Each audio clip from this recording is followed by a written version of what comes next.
welcome. You're watching the Explosive Exclusive. I'm Padmaja Joshi. It's been almost 24 hours since the result of 4 state elections became clear, but the aftershocks are still being felt. And how? What was the best case scenario for the Congress? A 4-0 scenario. This would have automatically put them in the driver's seat in the I.N.D.I.A bloc and made them the best choice for a direct contest with the BJP and as the leader of the opposition alliance. But if not the reverse, a near reverse actually happened. The BJP won 3 of the 4 states and increased their tally in the 4th as well. And with this historic mandate, the tremors are being felt not just in the Congress but in the entire opposition. Everyone in the country today is speaking about the unmatched dominance of the BJP in the Hindi heartland, and the Congress's allies naturally are also out to lecture the grand old party on what ought to have been done in order to not be at the receiving end of this Sunday setback. इन साहब को command दी गई थी मध्य प्रदेश की, उनका अति आत्मविश्वास, over confidence और घमंड, एरोगेंस लेके उनको डूब गया। प्रेस में ये कह देना कि कौन अखिलेश, कहीं ना कहीं जनता बहुत माइक्रो लेवल के ऊपर हर चीज को वाच करती है। हमने मध्य प्रदेश में केवल 4 सीटें मांगी थी, रात के 2 बजे तक बात भी हो गई, तैयार भी हो गए। जब लिस्ट आउट हुई तो हमारे नामों का पता नहीं था। जब इस लेवल के ऊपर वायदा खिलाफी नहीं करनी चाहिए। 4 सीटों से क्या बनता बिगड़ता है? अल्टीमेटली तो हम उन्हीं सपोर्ट करते, हम कोई सरकार थोड़ी बना रहे हैं वहां पे। In fact, Uddhav Sena also took a dig at Kamal Nath, saying that he did not follow the I.N.D.I.A Alliance guidelines. The editorial of their party mouthpiece said that the SP and BSP have been good in following in the MP. In fact, they have a good following in Madhya Pradesh, but the Congress did not agree to seat sharing. When coalition dharma was violated, these results would be a given. जिस तरीके से openly आप India alliance की हम बात कर रहे थे और सब लोग साथ में एक पॉजिटिव मोमेंटम बन रहा था, तो चर्चा हो सकती थी, डिसीजन हो सकता था, अकोमोडेट कर सकते थे, पर इतना अगली स्पैट हुआ जहाँ पे जिस तरीके से बोलचाल हुआ, वाद विवाद हुआ, वो अवॉइड किया जा सकता था। भारी संख्या में बदलाव नहीं होता, पर एक पॉजिटिव, मैं मानती हूँ, एक पॉजिटिव मैसेज जाता कि हम लोग सब एक साथ हैं। और अगेन मैं कहूँगी, हम फिर से ड्राइंग बोर्ड पे जाना कांग्रेस पार्टी को जरूरी है, और क्योंकि लीडिंग पार्टी है उनको थोड़ा जेनरॉसिटी दिखाना चाहिए। যারা প্রভাবিত হয়েছে তারা ভুল সংশোধন করে নিজেদেরকে আরো শক্তিশালী করে এবং মানুষের স্বার্থে সকলেই কাছে ভবিষ্যৎ কি এটা আমি ঠিক করবো, এটা মানুষ ঠিক করবে। এনডিএর ভবিষ্যৎ কি, বিজেপির ভবিষ্যৎ কি, তৃণমূলের ভবিষ্যৎ কি, কংগ্রেসের ভবিষ্যৎ কি, আপনার পার্টির ভবিষ্যৎ কি, এটা মানুষ ঠিক করবে। জনগণকে মানুষের উপর ছেড়ে কোনো নেতা কোনো শাসক ঠিক করে না তার ভবিষ্যৎ কি হয়।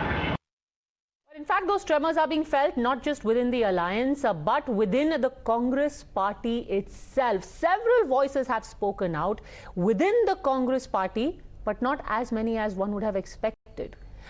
Under their breath, leaders are talking about how the Congress grew overconfident, complacent, and perhaps even cocky. Remember, Rajasthan is being spoken of as a rivaz. This happens every 5 years. What about Madhya Pradesh? What about Chhattisgarh, where practically everyone gave the BJP 0 chances of making any kind of comeback after the drubbing they got in 2018? Joining us now is the former Deputy Chief Minister of Chhattisgarh and senior Congress leader T S Singh Deo. So thanks very much for speaking to us. We in fact spoke on the day of the exit poll. That day you sounded very confident and fairly because all the exit polls were giving Chhattisgarh to the Congress. However, the results have turned out to be the opposite. You yourself lost in your constituency of Ambikapur by 94 votes. Why did you think that happened, and why did your party lose the state? My loss would be because of me. I would be able to measure up to the expectations of the electorate.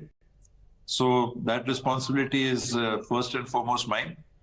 I will make every attempt to see, because I am not a person who will back out after losing. Had I won, things may have been different. But if I have not been able to meet the expectations of the people, and my associates and my supporters, I'll make every effort to see that I remove whatever deficiency I may be carrying. But why did Congress lose Chhattisgarh, and that too very comprehensively? The BJP has bounced back with a 10% increase in its vote share. Partly has been surprising in the sense that all of us have gone wrong. All channels who had done surveys, all of us on the party line, including the BJP. BJP was not optimistic of getting a majority, no matter what may have been said to put up the morale of the party persons. Because everybody was expecting the Congress to form the government, but it hasn't come about.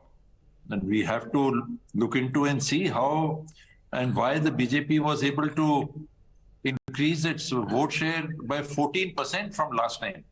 Congress stands where it was in terms of percentage, but BJP has gained tremendously. So we need to see what exactly happened. Earlier, I think about 80% of the votes were shared by the Congress and the BJP. This time, 90% were shared by the Congress and the BJP. And a lot of these votes have gone towards the Bharatiya Janata Party. In toto, it is different in each constituency. But if you see a lump sum figure, then this seems to be the story. You're right in saying that the Congress has managed to hold on to their vote share, but at least 7 other ministers in the government have lost the election. They've lost their seats. Isn't it then a mandate against your government? Before we give the responsibility to somebody else, we must each of us take it individually on ourselves.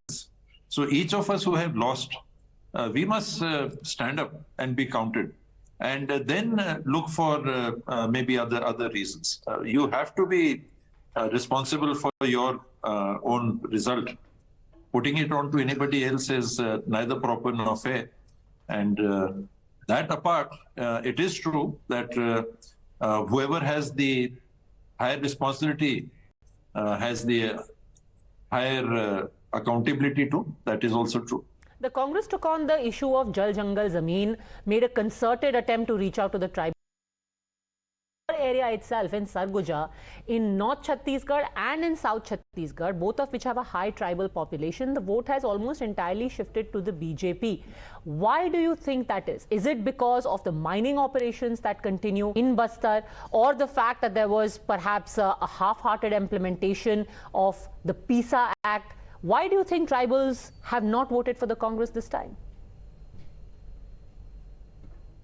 Needs to be looked into. One, there was a interaction with a serious survey person, and they had put up data which indicated that there seems to be a rotational shift in the tribal regions in 10 years. 10 years, the tribal seats have been going one way, then after 10 years, they have been shifting to the other side. And maybe this was the beginning of the next 10-year span, I don't know. That apart, there have been issues. Mining should not have impacted the area, because where the mining area is, for example, I have led from there. So that would not seem to have made an impact. There was dissatisfaction amongst the tribal community regarding their rights.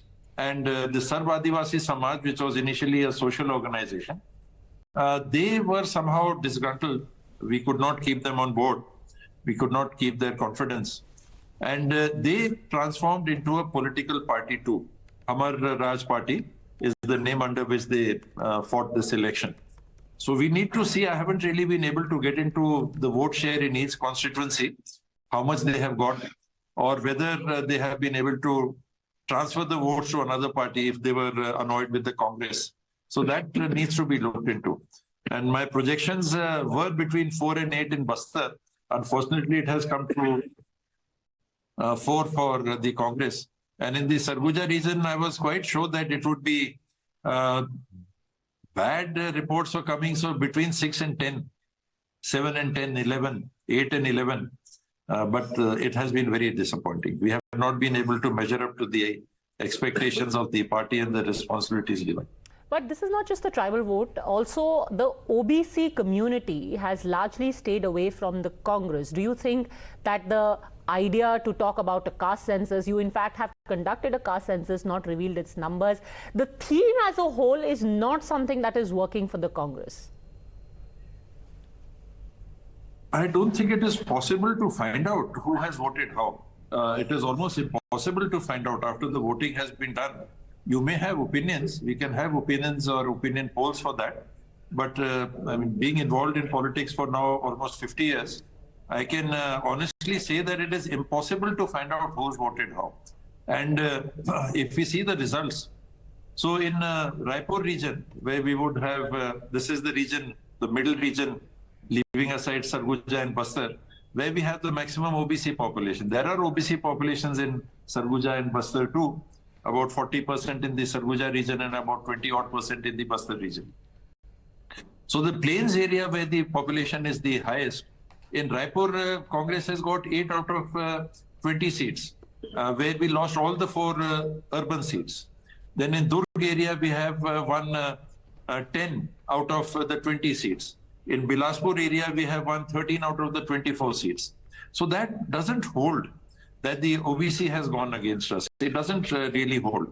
What is more glaring is that in urban areas, the Congress has not done well. I think out of the 14 municipal corporations, the Congress has probably won in 2, as far as I can make out. One, Dhamtari Congress has won, and one in Bhilai. So these 2 corporation areas Congress has won. Otherwise, I think including my own seat, Ambikapur Corporation comes within the Ambikapur Assembly segment. So 12 urban conglomerates we have lost there. So that is where we need to introspect what were the issues that affected the voter, what affected the youth, what affected the women.